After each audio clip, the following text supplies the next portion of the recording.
My name is Freya and I live in 2 houses north in Norway. This is one of them. Welcome aboard, everyone.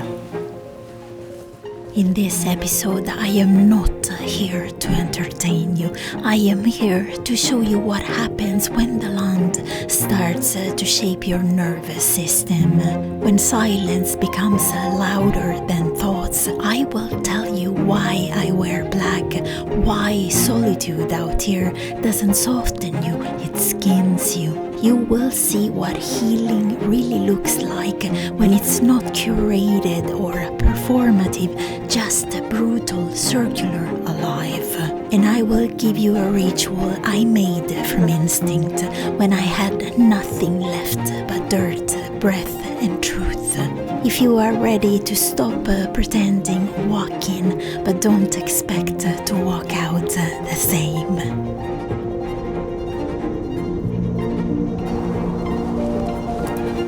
What a beautiful day, everyone. This is rather unbelievable, when up here we tend to say that when you get a day of this kind, you have the moral responsibility to really spend it outside and get as more sunlight as you possibly can. Considering the latitude we live in, I'm outside our cute little YouTube studio. So often, guys, you have asked me what this is, and yeah, it's the place where all the magic happens. But what a day, guys! What an absolute stunning day. Often you ask me, how is it instead to live on an island?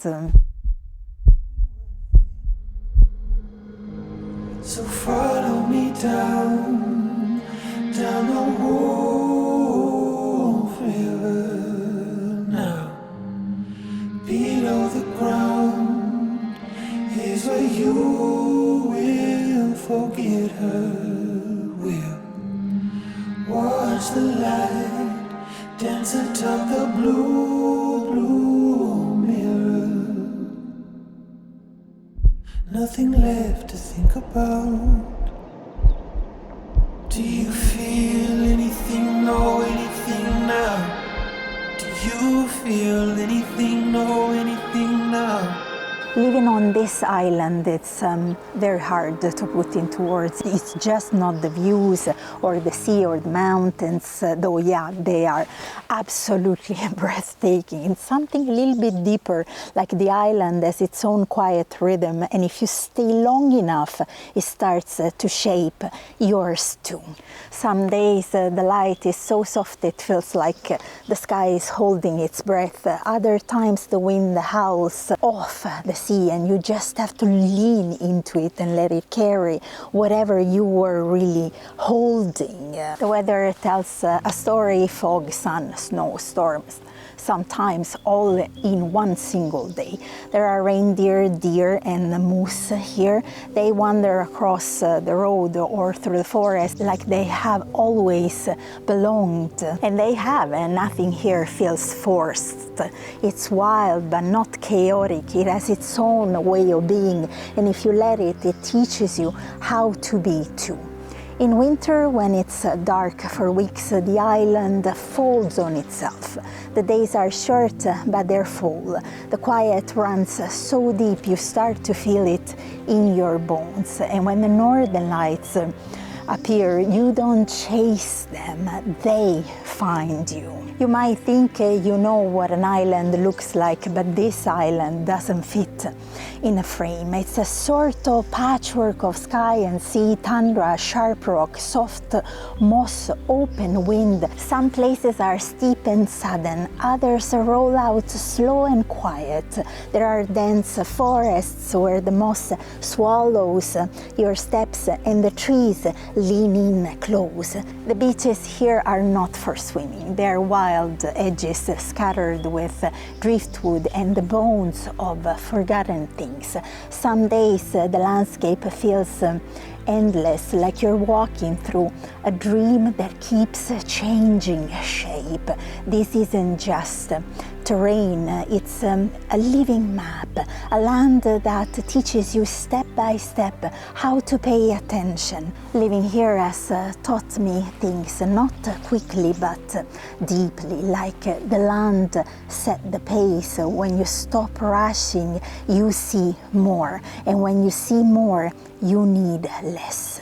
You see, not everything needs to be seen to be real. These are the teachings the island gave me. They are really not mine. I just listened, and maybe something in you needed to hear them too. To maybe remember what the wild already knows, that you don't need to be seen to matter. You just need to be real, to move in rhythm, to stay close to what's true. That's what this island is teaching me, and I am still learning. Oh, what a stunning day, guys. It generally calls for time outside. Make a cup of coffee. Yeah, make a cup of coffee and head out to stroll the terrain. Yes.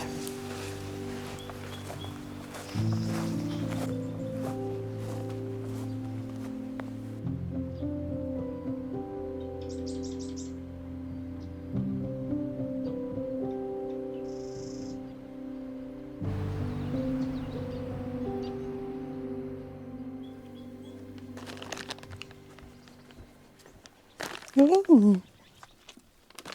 Guys, yesterday we approached last night while watching a movie, we approached our favorite snack. So it's literally something that looks very, very kind. It's packed with fibers. A normal, scene turned into a sort of horror movie, because after a while we started feeling, after eating, I ate one of these yesterday, the throat started to feel like it was severely bothered. So, and what was wrong with that? I felt it was an insane excess of salt.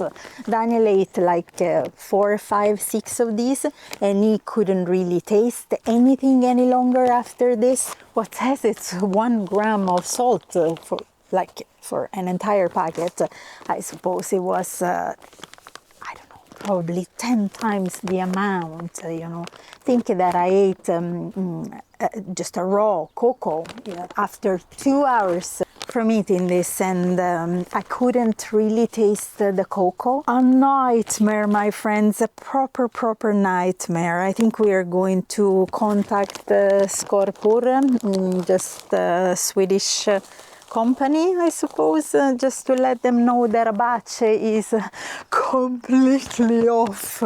Wow, so it's trash material, my friends, really trash material at this point. But what a dive! Look at these clouds. Wow, we're making a little bit of lunch and heading out for a spin around on the terrain, my friends. Det är för varmt. Ja.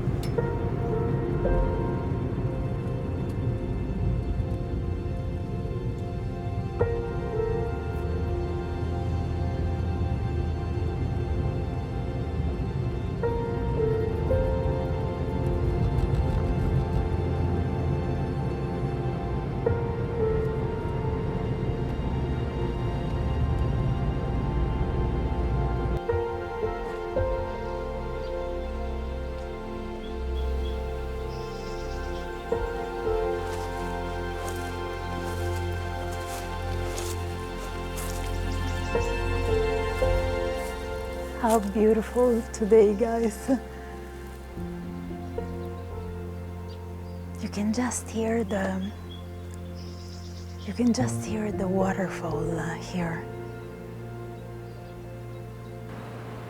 It's that magical. And the birds singing. Such a mountain, this one. It is old and wrinkly and full of wisdom. I never get tired of looking at mountains. I have a strong fascination for them. I recognize them. It's very, very strange, the connection that I have with mountainous terrain.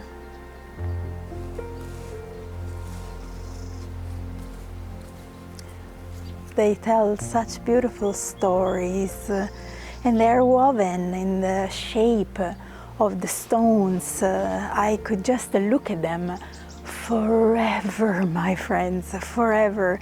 It's like tons and tons of fairy tales that you get taught, and told, and it's beautiful. You cannot comprehend how long I spend looking at mountain. What big portion of my life this is, observation of rocky mountainous terrain. It's a gift to make time for that. A proper gift, my friends.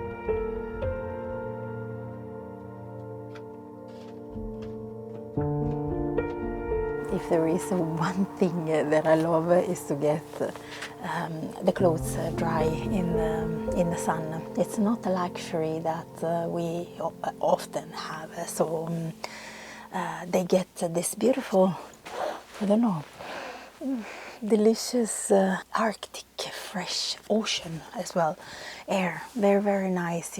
We can do it just in this season, because of course in the winter time they would just freeze. So it's a summer luxury, and I take a full advantage of that. Love that.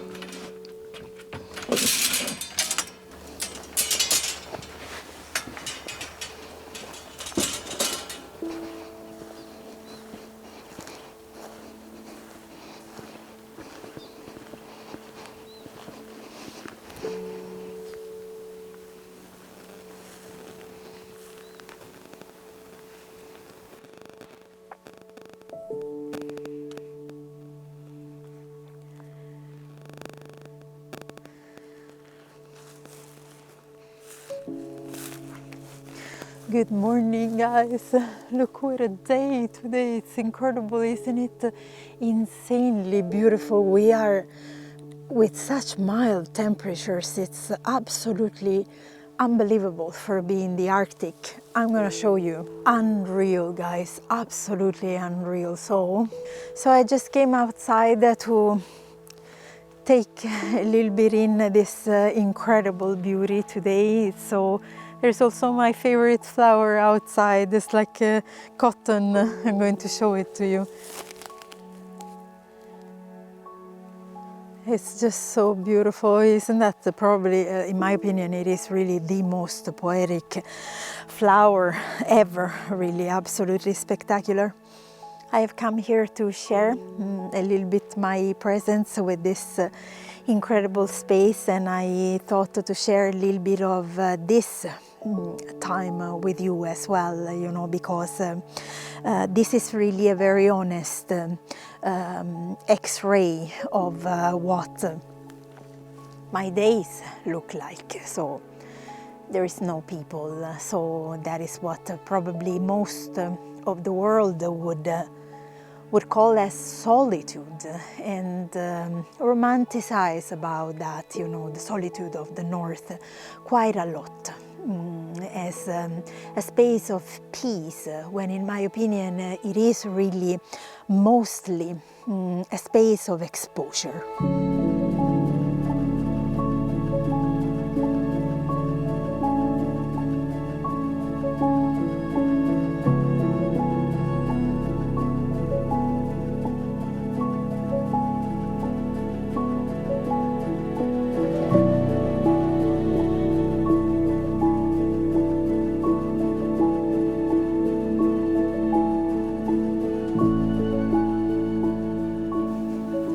feel that here is something that people don't really, in my opinion, say enough. Sometimes solitude is really not peaceful. Sometimes it kind of really punches you in the guts. Here there are no cafes to hide in, no small talk, no fake smiles to wear. There is just you and the thoughts that you kind of thought you buried 5 years ago. But maybe, my friends, that is the medicine, because what if healing is not about soothing yourself back to sleep, but waking yourself the heck up?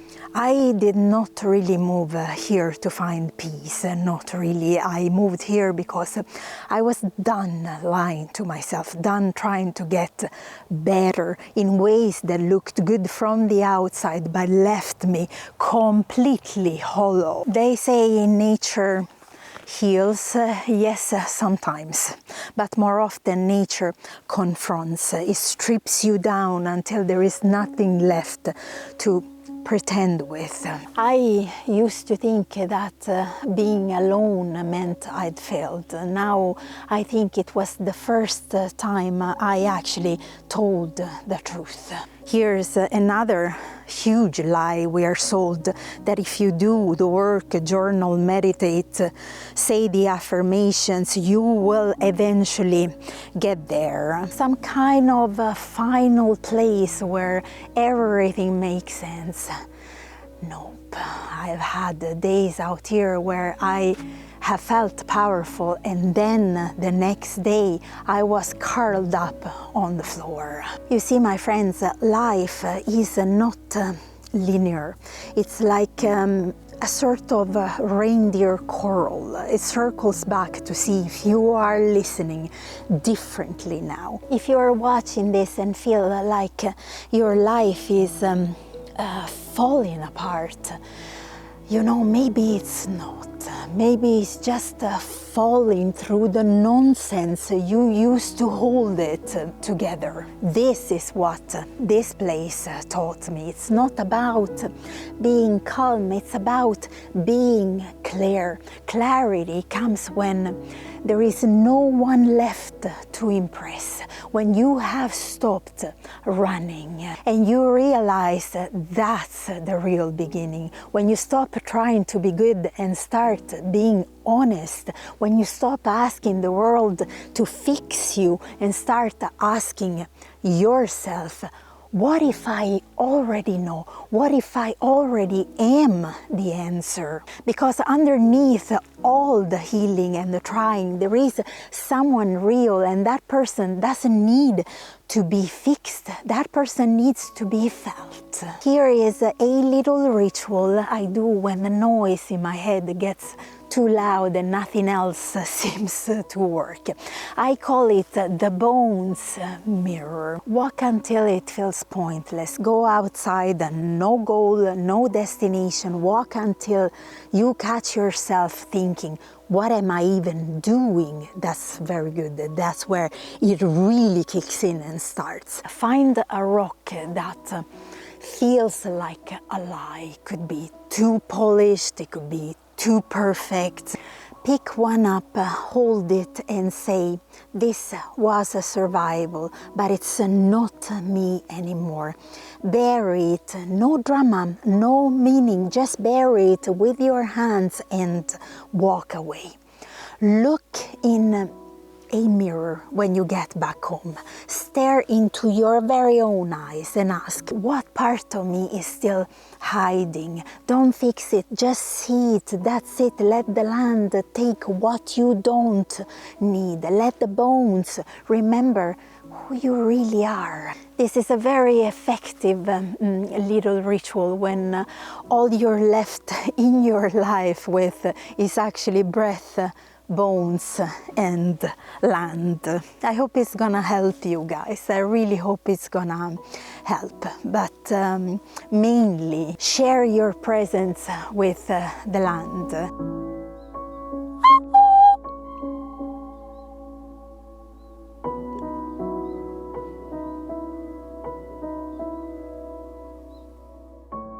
Without performing, so without any expectation. manifestations.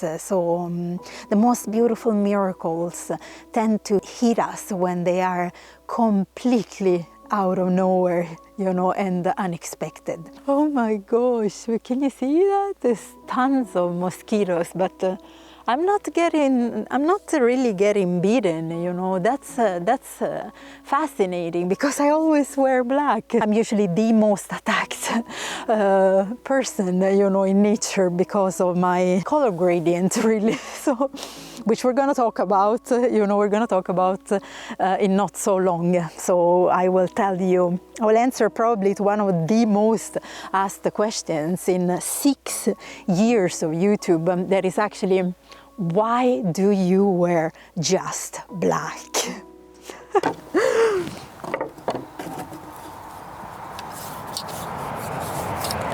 Good morning, guys.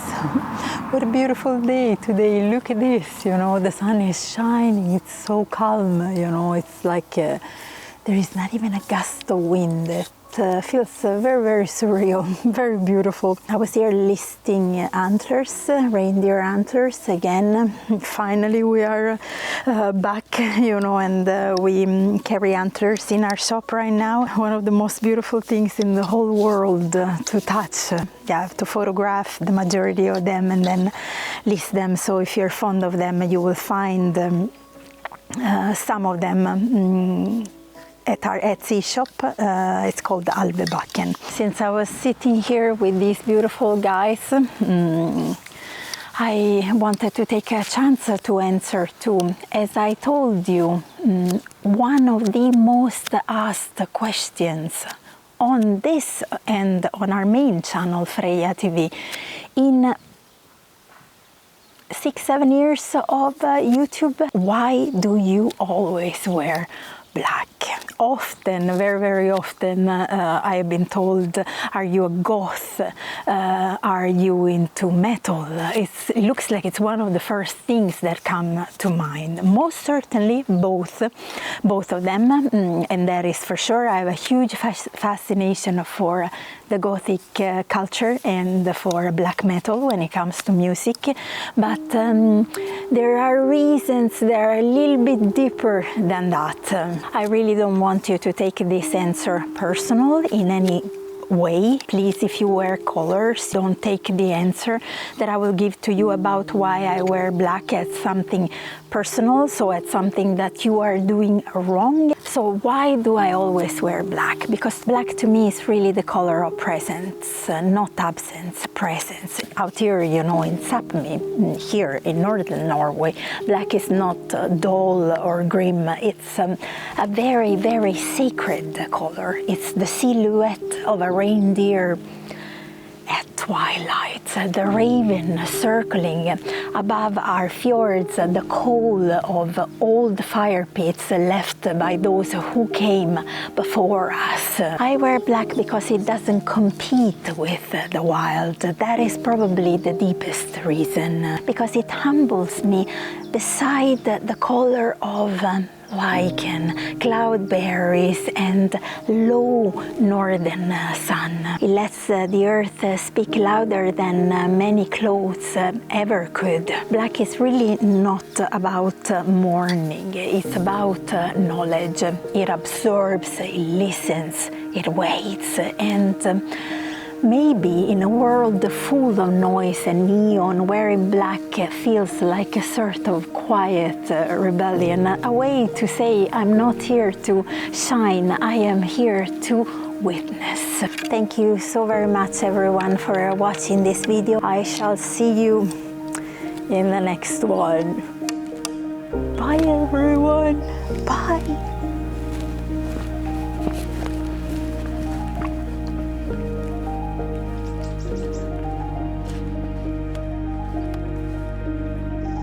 Well, until next time, my friends, remember this. It's not depression, it's the ground cracking open so something older can crawl out. Don't stop it. Alright then, over and out.